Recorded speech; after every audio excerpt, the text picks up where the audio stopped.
Actually, the idea came to me when on a visit down in Hardee County with one of our chairmen down there, and he had done an event such as this and honored the World War II veterans who, I'm sure you know this, have been dying off at 1,000 a day nationwide and 1,000 a week here in Florida. And so our attempt here is to get the junior ROTC involved and get the rest of the military involved with honoring these people who have given us our freedom and allowed us to do what we're doing today. And they're going to come and be our honored guests at these 6 events that we're doing across the state. We're starting up in Pensacola, up in Escambia County, and we're going across to Jacksonville, down to Orlando, over to Sarasota, down to Tampa, and to Miami. So we're going to have 6 events across the state where we honor those people who allowed us to have the freedoms we have today.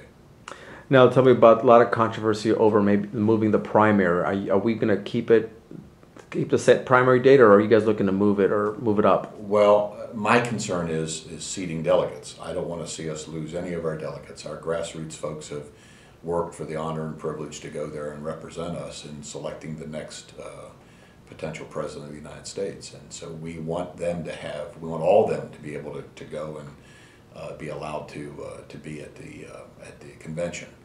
The fact that we have our date outside what the RNC has given us for a window, and that the current date now is January 31st, and that's not something that the party has anything to do with. That's the legislature that sets that date. And that falls too early for us to escape the penalties. And this isn't just the RNC chairman who's saying you're going to be assessed these penalties. There's 49 other states that are concerned about Florida moving ahead, and I understand the legislature's concerned. They want to be a significant factor in who our next president is, so they want to get out early. I mean, Florida is a microcosm of this country, and they want to get out early and have some say in who our next nominee is for president. So are you getting a lot of pushback from the legislature about this? The legislature already has the date set. We're having discussions with them. We've been having discussions with them for some months now.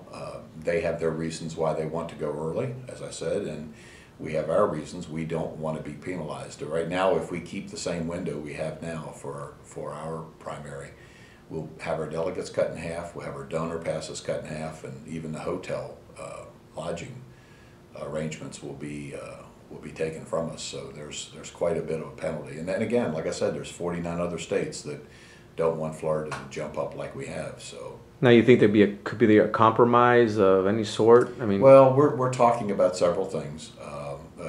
I think when I talked to Senator Herodopoulos, the Senate president, he wanted to know if the RNC would be okay with us going 5th. I'd be fine with us going 5th without penalties. But it still won't be within the window that they want. They want us to go in March, and even going 5th would probably mean sometime in February. So there's some concern about that. And right today, we don't have an agreement to do any of that. We're still talking. Presidency 5 is going to be one of the most exciting events that we're going to have in our state this year. Right now we're planning on it happening the end of September, and it'll be in Orlando.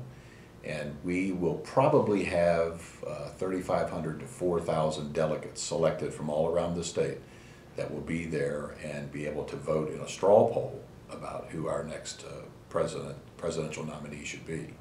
There'll also be a debate that'll be happening on Thursday. So we're excited about the opportunities that we have for that event.